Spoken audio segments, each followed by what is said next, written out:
Okay, guys, part 5 of my 5-part series where I reveal absolutely everything I know about real estate prospecting online, and I don't hold back. That means the deepest truths, the darkest secrets, the ninja hacks, kind of all the things that no one wants to tell you, but that actually need to be done to be successful in the online space. So, my name is Nicolo Defendi. I've been doing this for a few years now, and in this video, I'm going to reveal to you how parts 1, 2, 3, and 4, if you haven't checked them out, please do so on my channel, but how they actually fit together in this beautiful kind of web of systems that come together to not only bring you high quality leads, but actually have a reliable system in place where you no longer have to worry about your pipeline being empty. Every single month, new real homeowners who are looking to speak with you are coming in every month. And this uses Facebook ads before you say, hey, I've heard this tune in this chime before.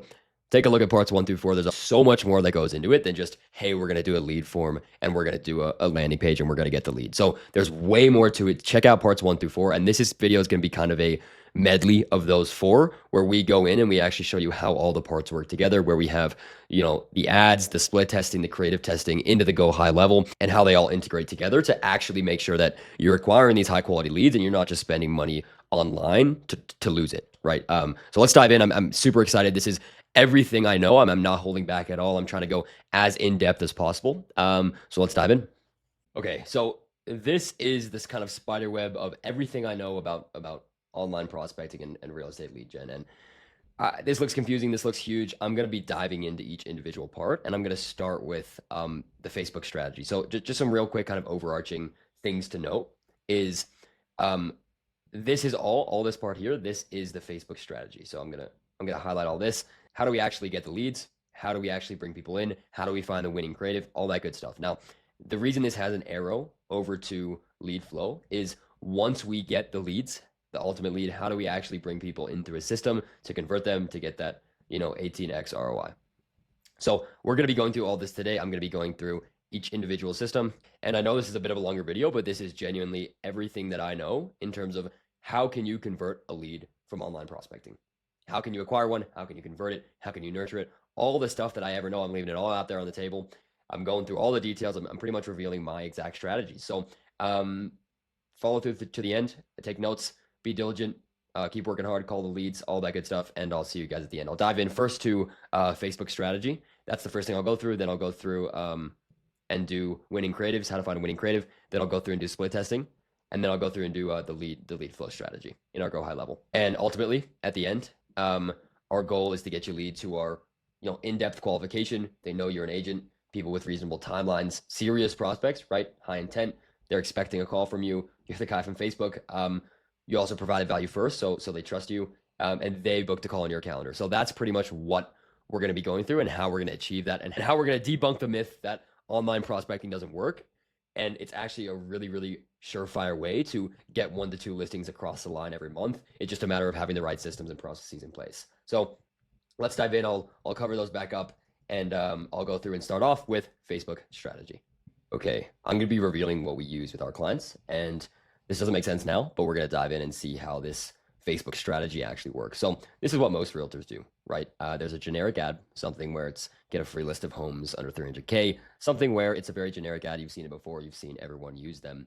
And then they send people to an autofill form. So this is email, full name, phone number. And when I say autofill, that means that people can just click a button on Facebook where it automatically fills in the form. And 9 times out of 10, maybe 7 times out of 10, they don't remember filling out the form if it's more than maybe an hour between you reaching out to them and them filling out the form. So we don't like autofill forms, obviously, but this is what a lot of realtors do. And they then assume that Facebook ads don't work. And then people are sent to a poor website. So this is, after the form is done, where do you actually send people? Most people, just a website. Maybe it's not even anywhere. Maybe it's just a thank you page. So what this brings in is low budget prospects, low intent, no reason to speak with you, people who are just curious, no qualification, right? All these kind of things that make realtors assume that online ads don't work or online ads aren't for me. So what I'm going to dive into here is how do we actually combat this? Because this is a real reality.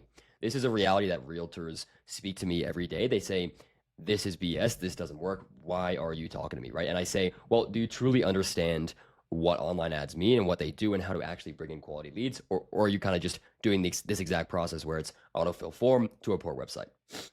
So I'm going to dive into what we actually do. And there's a few different strategies that you can use and that are available in the online space, if you will. And there's ebook, downsizing, home consultation. So when someone you're providing a how to increase the value of your home consultation. Now, I don't recommend starting out with any of these. I would go for a property price update strategy because the reason for this is it caters to one of the core desires of a home seller. So the two core desires are what is my home worth and how can I sell my home for more? So this caters to how much is my home worth, which is a property price update. And these are an example of a creative you can run, calling out the town. The goal of these creatives, and with any of these creatives that we create, we have around 40 creatives at this point, different variations. We want to spark curiosity. We want someone to say, hey, I want to know how much my home is worth. I'm thinking of selling. I'm curious about it's catered to your branding, what you have to say about my home's worth. So we want to create that sort of curiosity. And the way we do that is through, obviously different creatives, but comparisons of the housing, a list of streets, things like that. And our goal is to make them professional. Our goal is to make them branded to you. So we go with a property price update. This is what I would recommend you to do as well if you're following along and trying to implement this yourself. Go with a property price update. It's the quote unquote easiest to get volume. Sometimes every once in a while, the home consultation is going to get you better quality, but the volume's not going to be there. If you don't know what you're doing, it's very difficult. So I would start off with a property price update and figure out what resonates with your market. So that's what I would do. Also, just real quick, I know you've probably seen property price update ads out there. Don't reinvent the wheel, right? There's no point in changing a core desire of a home seller. A core desire is not just going to change. There's no point in trying these sort of downsizing other aspect ads because essentially it's straying away from a core desire, which is how much is my home actually worth? And what I'll get into is 10% of the entire process on how to get sales from online or online prospecting in general is the actual ad you run. 90% of it, or maybe 80% of it, is the back end. How do we actually qualify these people? And like I said, I'm going to be unveiling everything I know. So you're going to get a good idea on that. So just real quick, the campaign setup for these ads, you want to be in the housing category with the United States. There's some implemented rules. Also Advantage plus budget. It's the easiest to do. Advantage plus placements. You don't need to worry about that. Instant forms. So that means people are filling out a form when they see your ad, as well as no dynamic creatives. And then also the goal objective or the performance goal, as you can see here, should be maximize number of leads. So have people want to find out or they're curious about their property value. And just real quick, some North American housing things. You need to be in a 15-mile radius. This is essentially the same for every single realtor. If you're running ads with a house on it, you used to be able to get around it, but no longer. It's become much more strict. So 15-mile radius, that means no addresses as well. And there's some targeting restrictions. So just be wary of that when you're running your ads. After you get out of the housing category, pretty much what we have is the curiosity of the property value. And we want to take that curiosity, harness it, and actually turn it into sales. So what we do is we start out by asking some questions with, this is very important. This is called conditional logic. So what that means is if someone fills out a form and they select, let's say 12 plus months, we don't allow them to become a lead. So that means only high quality leads looking to sell within the next 1 to 3, 3 to 6, or 6 to 12 months are actually populating in your CRM. Furthermore, if someone says no to the question, are they a homeowner? We also use conditional logic and make sure that they're not a lead. So these are two examples of questions that we use to, instead of just asking, name, number, email, we actually go through and make sure people are answering questions, being present, actually desiring what they clicked on, which is a home evaluation. Because if someone's there to waste your time and just kind of surf the internet and do research, they're not going to fill all this out. It's going to be too much barrier to entry. So that's step one, first qualification. Second qualification, this is very, very important, right? Not only do we do one, we do two. So someone comes in, they fill out the form, and then we do something like this where we say information required for immediate access to your evaluation. Just click the link below. So they click the link to get access now, and we send them to a second form, which is continuing the qualification process. So what is your relationship to the address? When are you thinking of selling? Things like this. We also do what is a condition of your property in, what sort of things that have attributed to that condition. We also do, very important, the address. This is obviously one of the most important. And a little ninja hack we use is we get the actual address. And the way that we do that is you see powered by Google down here. That's how we actually find a real address, make sure that it's not just some guy here to waste your time, but it's a real address in the market. And if they fill this out, so they go from the first qualification where they fill out the first form up here. Now they're going to the second qualification. If they fill this out, not only have they seen your face, gone through your first qualification and gone through your second qualification, but they have the determination to actually get their home evaluated. So at that point, we deem them as a hot lead, and you are going to get a notification. And if you set this up yourself, do the same thing, where you're going to get a notification that says, hey, there's a hot lead. Make sure you call them as soon as possible. So this is essentially making sure that we're actually qualifying and pre-vetting and pre-selling the people that we generate. Awesome. So the next thing we do, and the next thing that you should do as well, is a video sales letter. So at the end of this sort of survey here, we then say, hey, watch this video to get your home evaluation. Now, they watch this video, and in this video, you're providing value. You're going to explain why you're going to call them, why in-person home evaluations are the best, and people are able to see your face now. Instead of just being an online presence, if you will, you are now putting your face and your branding to the information you're providing and the value that you're creating. So it essentially gives you authority within your market because you are now having someone who's interested in you and your home evaluation, and they're also viewing your video about, who you are and what you do and why you're going to call them. And then when they're ready to be called or when you're going to call them, they know who you are. They know what they're getting from you. All these things that I'm sure you've experienced where you pick up the phone and you say, hey, who is this? And they say, why are you calling me? You're a realtor. I'm not looking to sell my home. Instead, this is going to flip the switch. We only are going to call the people that are truly motivated and truly looking to work with you. And if they're truly looking to work with you, they also will book a call with you. But essentially, people who are truly interested, if they've gone through all the qualification, they've filled out some questions, they've filled out the second qualification form, they've gone through the VSL, and they book a call with you, I mean, man, that's when you're really struck gold. And that's when you can really make some real sales. Also, without spending too much time calling 100 leads, right? 100 leads where 5 of them sell is significantly worse than 10 leads where 5 of them sell. So this is the system that we run and you should be implementing too. This is our Facebook strategy. As you can see, there's significantly more complex systems that we have in place compared to what most realtors are doing. And you also may be thinking, why don't I run YouTube ads, right? Why don't I run these other sort of median ads? And the truth is, Facebook ads are the easiest to run because unless you're a 10 out of 10 blonde realtor or someone who's really good at speaking on camera, it's very hard to run video ads. And it's very hard to run YouTube ads as well as LinkedIn ads, all that stuff is just not as good. Facebook and Instagram ads, so Meta, is the best way to go if you're looking for volume. It's just a matter of, okay, we can't just use a form. We actually have to go in and have these kind of layers of qualification so we can deem if someone just does the first qualification but doesn't go to the second, maybe they're not as serious. I'm going to call the guy who's more serious. So this is what we do. This is part 1 of our Facebook strategy. Now, this is kind of an overarching general idea of what we do. I'm not going to go into how do we actually test the creatives to make sure that we're getting the lowest cost per lead. Okay, so this is revealing everything I know about testing creatives. This is going to be taking the creatives from part 1, which is up here, and any other creatives that you have, and just kind of giving you the framework on how you actually test them. So there's going to be 3 phases or 3 main phases. And then obviously there's a kind of a red flag phase 4. And this is what I use to actually get cost per leads in and around the, either $8 to $15 range or the $15 to $25 range if it's a high quality market. So before you say, okay, that's kind of high, remember the stuff that we go through, right? There's double qualification, all that stuff that we went over in part 1, which you can check out on my channel. So anyway, let's get into it. So first one is you need to test creatives. Now, obviously, you're not going to have access to the winning creatives in the USA and Canada and North America, but you can still use the strategy to test the ones that you have. But I have, years and years of practicing. Okay, this one works better than that one. So I have a good idea of I can go in any market and figure out this is the one we should start with and this is the one we should end with.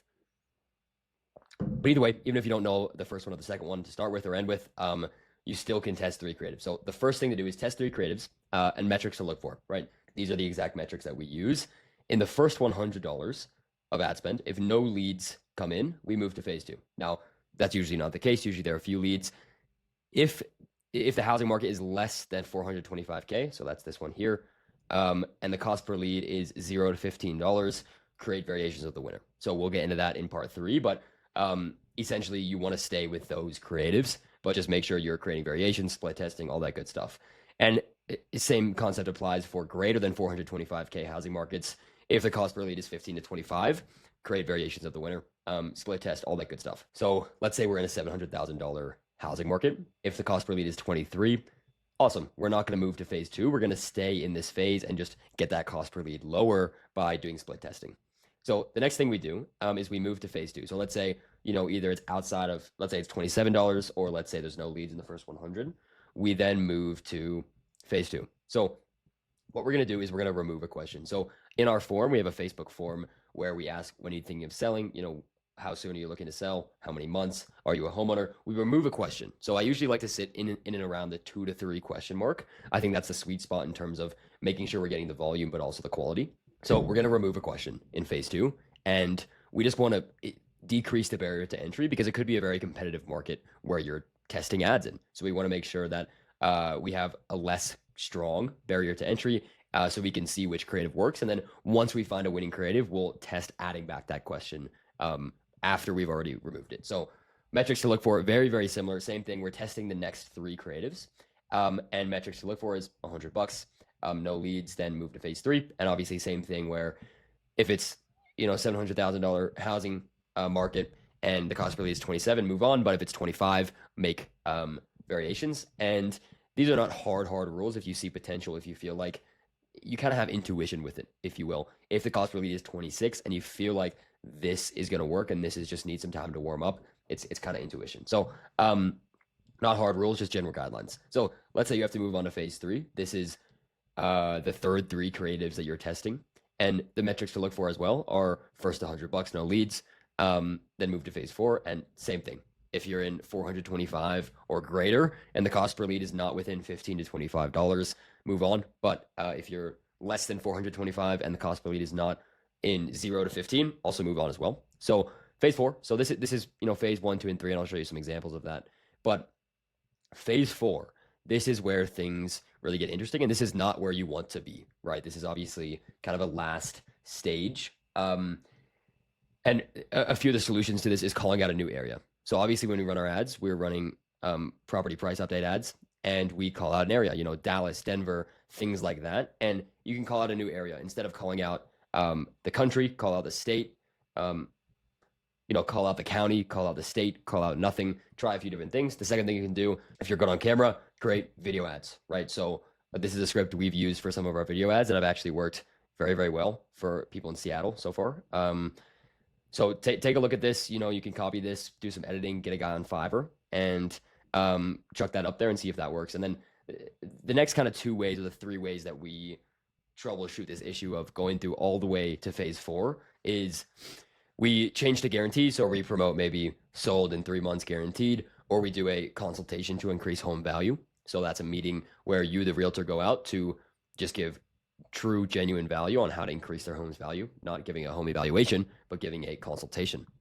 And then we do seller's guide as well. This is something that we found to work well as well, which is promoting a guide where it's 7 hacks to increase your property's value, free ebook. And essentially this works the same as a consultation, but it's a bit less strong of a barrier to entry because you're providing an ebook and not a in-person meeting. So this is also catering to a core desire of a home seller, which is what is your home worth, number 1, but number 2 is how can I actually sell my home for more?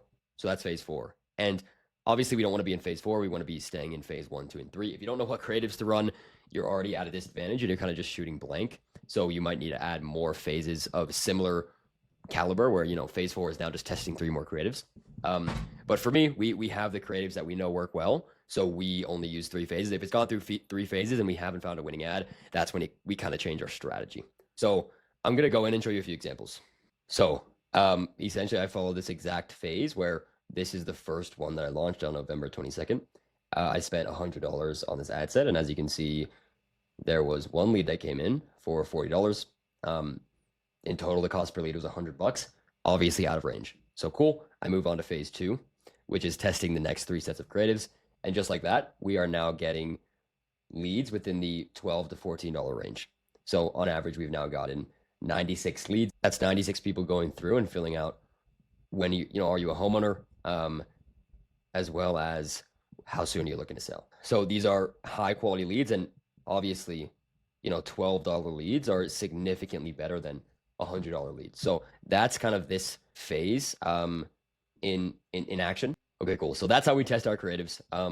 And essentially we're trying to find a winning creative. Once we find the winning creative, I'm going to get into what to do in part 3, but part 2 is testing, finding the kind of organic winning creative, the one that kind of just surfaces without us doing some manual labor, if you will, in terms of manufacturing a scenario or a scene where it does well, or changing the headline, things like that. So this is where we're just trying to find, okay, this ad has the lowest cost per lead compared to the others. Now let's work with it, and now let's optimize it and all that good stuff. Okay, so this video is all about split testing. We should now have the winning creative. If you haven't found the winning creative formula, check out part 2, which is on my channel, which shows you pretty much how to figure out this is the winning creative in comparison to the other creatives that I tested. And what this allows us to do now is we're now able to take small changes and change them to the winning creative because we know that it's the winning creative. And then we're able to find the godlike creative or the ultimate creative that we find that's going to get you sometimes even from $20 to $10 by changing the color, by changing the background, kind of these small things. So I mentioned small changes because there's so many people on Facebook. There are an infinite amount of people in comparison to how many people you run ads to. And even small changes catches people's eyes differently. People get bombarded with ads all day long, every single day, 24/7. So small things make a huge difference. Even just changing the color, like I mentioned, I've seen it go from 20 cost per lead, $20 cost per lead to 10. So big things like that. So the first thing is a creative.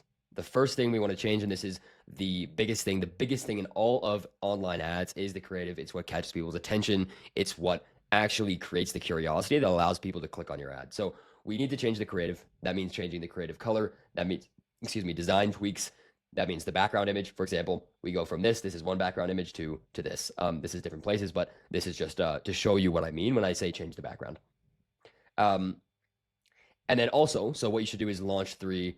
So what you do is once you've found the winning creative, let's say this is the winning creative, we launch 3 variations on this winning creative. So maybe change the color, maybe change the background, and we want to launch 3 new variations in addition to the winning ad, and then put that in a new ad set. So you have now 4 total ads that are running, and you can figure out of those which one's the winning creative, do it again. Cool. So now we do headline split testing. This is the second most important thing because it's the biggest piece of text on the ad. So for example, it looks like this headline. So for headlines, there's a few different ways that we can split test. There's kind of 3. We either do direct headlines, we either do interest headlines or fear headlines. So direct would mean get a property update on your home.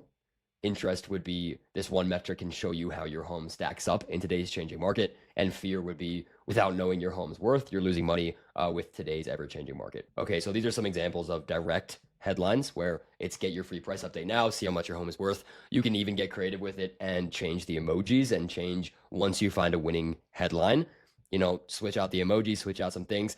I don't think it does too much, but me being a marketing agency owner, you can never get too optimal. Like I'm always testing these things, right? So the next thing is interest versus open targeting. This can be done in the detailed targeting section where you can add demographics, interests, and behaviors.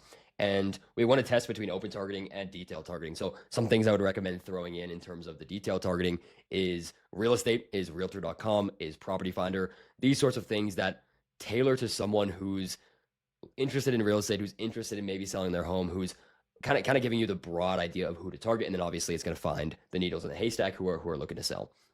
So that's the third thing you need to do. And these are in chronological order in terms of things you should do. But the third thing is ad copy. So this is essentially the words that you see, like the description of an ad. And what we like to do is we like to cater to real things that are happening in the market. So for example, this is an article, mortgage rates dipped to the lowest level of 2025, which is obviously, interest rates go down. So yeah, this is an example of something we would run because it caters to the actual relevant things that are happening in the market. So something else we can do for ad copy to split test is calling out different markets. So that means either calling out the town, calling out the state, things like that. And then, like I mentioned, feed into market trends, call out different people, military families, luxury. That's going to change the quality of the lead as well as the quantity. And then changing location, right? Denver homeowners versus Colorado homeowners, things like that. So all this is going to be the fourth thing that you do. The first 3 things you should try out to increase your quality of a lead or the quantity of the lead is to do creative, headline split testing, interest versus open targeting, and ad copy. Now, the 5th thing you need to do is do lead form changes. So this is going to be adding questions. This is kind of the ebb and flow that we use, right?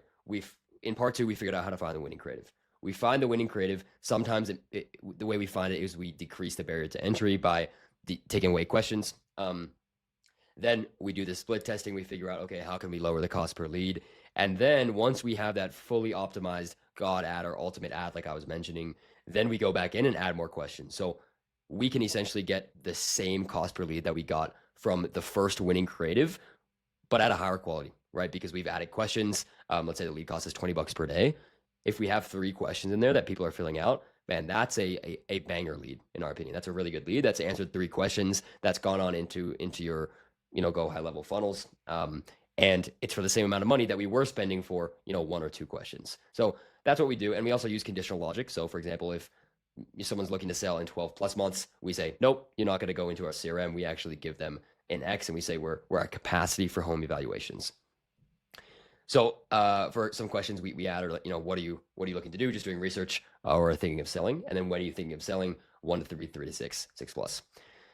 So the final thing you need to test is placements, right? This is pretty much Advantage Plus placements. So this is Facebook choosing for you. At this point, they're pretty good at it, to be honest. Like I usually use Advantage Plus, but manual placements are also very important. If you kind of want to bypass that sort of testing phase, if you will, and if you are going to do manual placements, feeds, stories, reels for both Insta and Facebook are the best. Don't do any of those, banners or anything like that. So that's the sixth thing. Now, something else you can do to increase the quality of the lead, and this is something that I don't have up here, but it's retargeting. Having a retargeting strategy in place where, let's say someone opens the ad form or the lead form, but doesn't fill it out, you can now retarget them and keep them in your sphere because, as you know, it takes multiple touch points for people to actually be coerced into your sphere, and it takes multiple efforts to actually get someone to fill out a form. So do retargeting. Usually the metrics I like to look for are if you're doing a video ad, if they've watched 50% or more of the video, if they've opened the lead form, select if they've opened the lead form, if they've liked your page, select like your page. I sometimes also do 35% of the video, so between 35 and 50. And those are the types of things where if you can retarget someone who's seen your ad and looked at it for 5 seconds instead of half a second, suddenly you know that they're much more interested, and retargeting is the most powerful thing you can do for your presence. Even if you run the best ads in the world, it's never going to work. So people who see your face all the time, they're much more likely to trust you. It's a weird concept. It doesn't really make sense to me, but it's true, right? If someone sees your face 100 times, they're much more likely to spend money with you than if they just saw you for the first time today. So that's why we do retargeting. That's super important in terms of once we actually find the winning ad, right? We find the winning ad. We're actually going to retarget people. So those are the people that interacted positively with your ad, with your page, with your posts. So let's dive in real quick, and I'm going to show you an example of me actually helping someone. So let's dive in real quick, and I'm actually going to show you a few examples.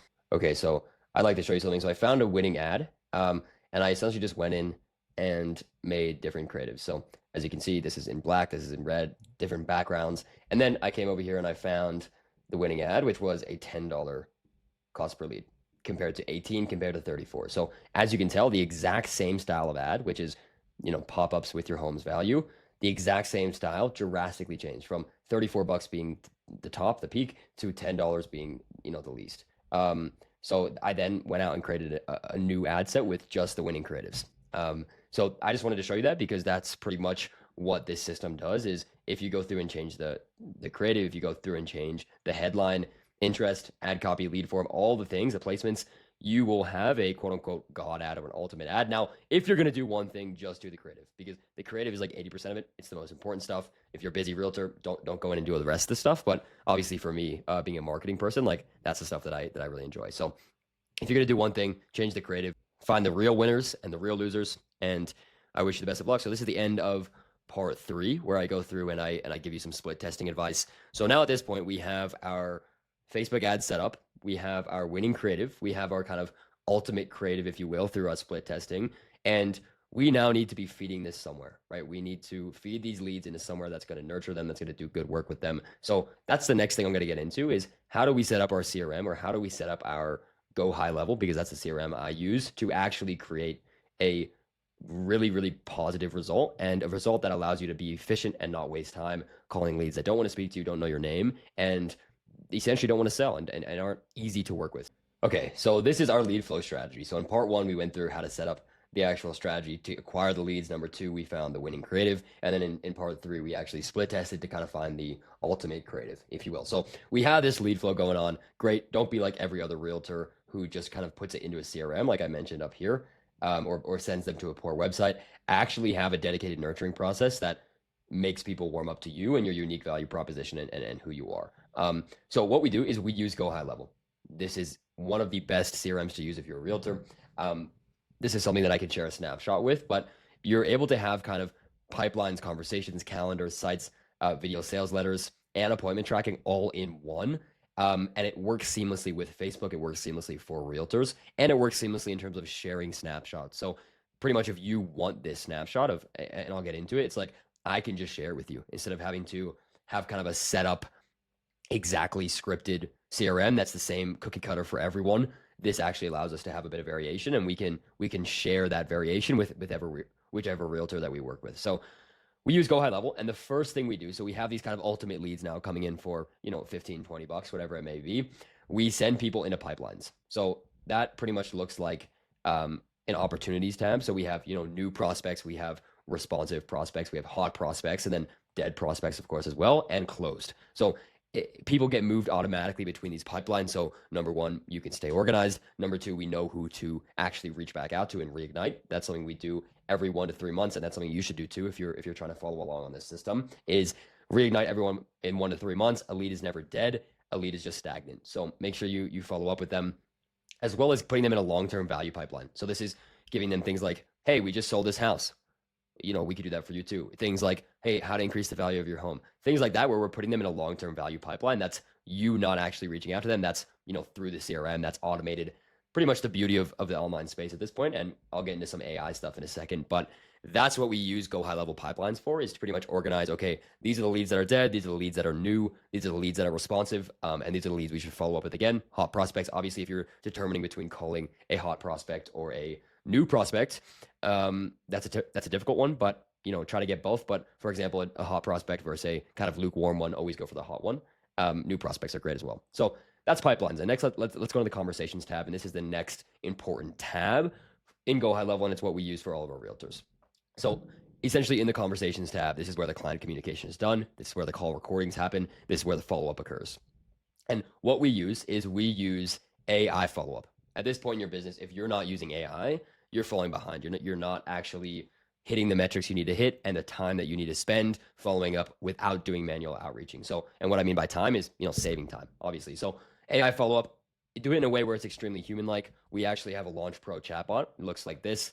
It's, obviously very complicated. There's a lot of layers to it. It's a whole spider web of people going one way or the other. And it's not just the built-in AI that a lot of people are trying to sell you. This is specifically built for realtors. This is specifically tailored for realtors and how they speak, as well as we have the realtors we work with kind of write out a 1-sentence or 2-sentence paragraph, which we submit, and it speaks like them. So this is an example of an AI follow-up bot at work, where we get the street address, we get, the condition of their property, we get whether or not they're looking to sell. They say spring. And at this point, when they answer 2 questions, we deem them as a hot lead. We also ask what went towards the condition of the property. So they say new deck, new windows. And the AI bot automatically knows that we now want to get an appointment booked. So spring is a great time to sell, with the market usually picking up. To get the most accurate value, I recommend booking an on-site appraisal or an on-site evaluation. Can you schedule a time for me to come by using the link below?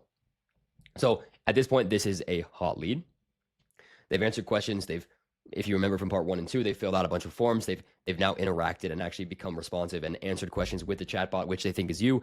When you give these people a call, number one, they're going to be expecting it because you just were speaking with them over text. And number two, they're already qualified and ready to potentially have a conversation around the value of their home. So furthermore, people are automatically booked in. As you can see, there's a booking link here, and people can book automatic appointments for you. So this stuff would never happen without AI. If a lead came in, let's say, maybe 2 years ago, and you said, hey, book an appointment in my calendar, the conversion rate for that is significantly less. I would say 10 times less than having a real conversation, and then at the end of the conversation, prompting an appraisal booking or prompting an in-person booking. So that's essentially the power of AI. And this is not only done by you, this is done without you lifting a finger. So at night, when you're doing work, when you're hanging out with your kids, all the things that AI should be doing, but you're not in your business. So if you don't have, any sort of AI in your business at this point, it's time to make a change, because it's going to be the future. It's going to stick around. It's necessary for you to grow your business. You just need to figure out the right things to run. So an AI follow-up bot, created by us is obviously a fantastic one to go with, but there's many different options out there. So the next thing we do in Go High Level, and this is obviously essential, is calendars. So the reason I have this automatic booking is after someone becomes a hot lead, they're automatically booked in. This is where, people populate. So automatic booking, we can figure out the KPI tracking. So how many appointments are coming in per month. We can also send prospect reminders. So if someone does book an appointment, we can build out on the back end, like a value-based funnel that gives people, different touch points of value before the appointment. That's what I do with my realtors. Like, I give value before our call, content ideas, things like that, things of that nature, where if you're giving value before a call, you want to go above and beyond. You want to be 10 times better than everyone else in the market. And if you're constantly giving value, it's going to be apparent. So that's what we do with our calendar follow up. But pretty much there's two places we do automatic booking, and I'll get into that. But the first one is obviously through the AI bot, and the AI automatically books someone in, and they're sent to the calendar. And this is where we have number one, your Google Calendar integrated, but also we can do the follow up. Okay, that was a lot, but the next thing we do is sites. Okay, so this is what we host on sites, which is pretty much that survey, which is, having them answer a few more questions. And if they do end up going through and using our powered by Google property finder, they are also deemed, yet again, a hot lead. So there's two ways they can become a hot lead. Number one is answering questions through the AI bot. And the second way is going through and submitting that survey. Now, if they do all three, we don't have a hottest lead or a fire lead, but we should. But it's essentially the same thing. So pretty much as a hot lead, there's two ways we can get that. And then furthermore, on the back end, we have the same thing where we send people to a calendar. So there's an automatic booking again on the back end of this here. And not only do we have a calendar, we also have a video sales letter. So this is very important. This is going to pretty much showcase your uniqueness, showcase your branding. It's no extra work for you. It's just, we have scripts and everything. It's just essentially showcasing your uniqueness and your value proposition, but also throwing some personality in there, not just reading off a script. So the reason we have that is people are now associating your face to provided value, to authority. The best way at scale to have people know, like, and trust you is through video components. Obviously, if you could be on the phone or in person all day, that would be awesome. But the reality is you can't. You're busy. Video is the third best option behind, in person and obviously phone call. So the reason we run this is now people are expecting your call. Well, in this video sales letter, we say, okay, hey, thank you for submitting the form. These are the next steps. These are the reasons why I need to call you. So instead of people saying, hey, why are you calling me? Who is this random guy? They're actually expecting your call, and you've provided value to them. You've given them, for example, this is how to sell your home fast for top dollar and stress-free. So all the things that you need to be doing, you need to have all these sort of things in place, but you're not. And secondly, like I said, at the end of the VSL, there's a place for automatic booking, which goes back to here. Cool. So that's kind of essentially the first 5 steps, which is, leads come in, they're put into pipelines, they're put into conversations with the AI bot, they're prompted for automatic bookings in our calendars, and they're put into sites. So that's going to be our second qualification and our VSL. Now, the sixth thing that's very important for Go High Level is we need to have appointment tracking. So this is something that I live by. What's watched, what's tracked is improved. If you don't know your numbers, you're not going to improve. If you don't have a goal set on paper, you're not going to improve. So we need to have our appointment tracking in place. We need to see how many leads are coming in, how many calls are you doing, how many people are actually being booked, what's going on. So if things aren't working, obviously we can tweak them. If we have no idea of the numbers, we're pretty much shooting bullets in a pitch black room. So that's why we use Go High Level, because it has really good appointment tracking and call tracking. So this is the workflow that I built out to make sure that a phone number is actually validated and is coming into your system warm. So ultimately, right, this entire system, the goal is to get sales, the goal is to get deals, and we track this all, and you should be doing this as well, on a KPI tracking sheet. So how many people came into impressions? How many clicks were there? How many leads were there? How many sets were there? How many closes? What's your ROI? This is obviously good. 18x is good. We look for around a 5 to 8x ROI. The biggest companies in the world, Alex Hormozy, acquisition.com, things like that, they're getting around a 5 to 8 return on investment, and that's a good metric to look for. Sometimes you get these kind of crazy hitters, 18x ROI, which is awesome with these types of systems, but don't go in expecting you're going to get this 18x. It's kind of a bonus, if you will, but look for that 5 to 8. It's still obviously a no-brainer. If you're getting 6% ROI or 6x ROI, excuse me, you put in X amount of money, you get X back. You could just keep printing that. So this is essentially our Go High Level setup. And there's a lot of, moving components, right? We obviously need the AI bot. Just to recap, we need pipelines and automations built out from there to move them around. We have the AI follow-up to conversate with these people and book in a hot lead. When someone's actually answering the questions, they become a hot lead. You get a notification. And the third thing is calendars. This is where we keep all of our appointments. This is where we have our automatic booking.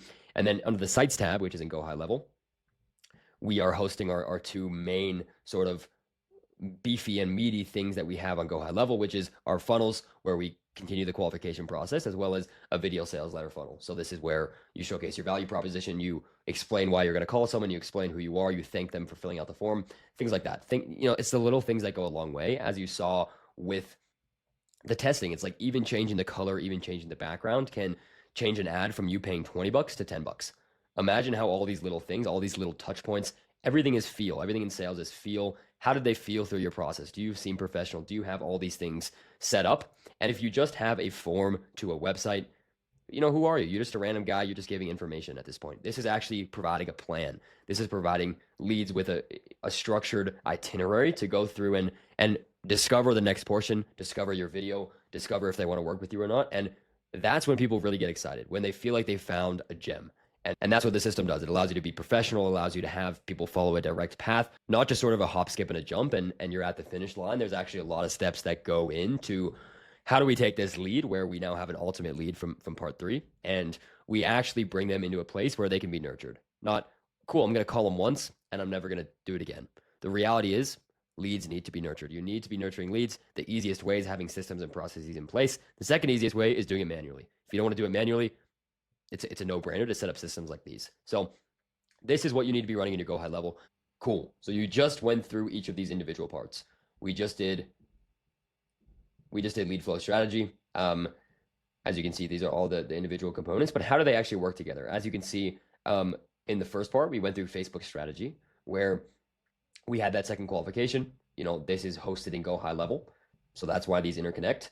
All the leads we get from a Facebook strategy are flowing into this lead flow strategy. Then obviously, once we have our Facebook plan in place, we go through and we find the winning creative. We do the phase 4 if we need to. Just to recap, we do split testing.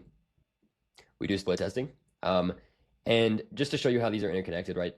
This VSL is also going to an automatic booking portal, which we host in our Go High level. That's this here and this here. Okay, so just to recap, what do these things actually bring us? If you have all these systems in place and you're not skipping steps and you're actually doing what we said and following through with the steps, you should expect in-depth qualification, real people who are going to sell their home. They know you're an agent. They have reasonable timelines, like when are they thinking of selling? They're serious prospects. They have high intent. They're expecting a call from you, most importantly, so they're not going to waste your time. You're the guy from Facebook is what they might say. And you provided value first, right? You have that video sales letter. You have all that sort of things that allow you to provide value. And finally, they are booking a call into your calendar. So ultimately, if you have this system in place, I know it looks like a huge spider web of systems, but if you break it down and you watch my parts 1 through 5, you will understand all of these quite well. So if you run this, it's going to debunk the myth that online leads don't work. It's going to debunk the myth that you can't get genuine business from the online space. If you actually follow these strategies, you can expect 1 to 2 listings per month. It's a surefire way. And if you have a good ROI, if you get to that 5 to 8 ROI that I was talking about, there's no reason why you can't scale. That's when you're no longer relying on referrals. That's when you can actually bring on team members, all the things that essentially the top realtors are doing that you want to do too. So thank you for watching. If you're still watching, I applaud you for actually sitting down and listening to all of my thoughts, because this is what we do to get our realtors real results. And it's the real stuff, not kind of that fluff. You should be doing this, you should be doing that, and switching up the strategy every month. So hope you guys enjoy the rest of your day. And if you would like to book a call with me and learn how this system works and see if this will work in your business, schedule a call down below and we can dive deep into what that means and how to move forward. So thanks for watching again, guys, and subscribe to my channel. Like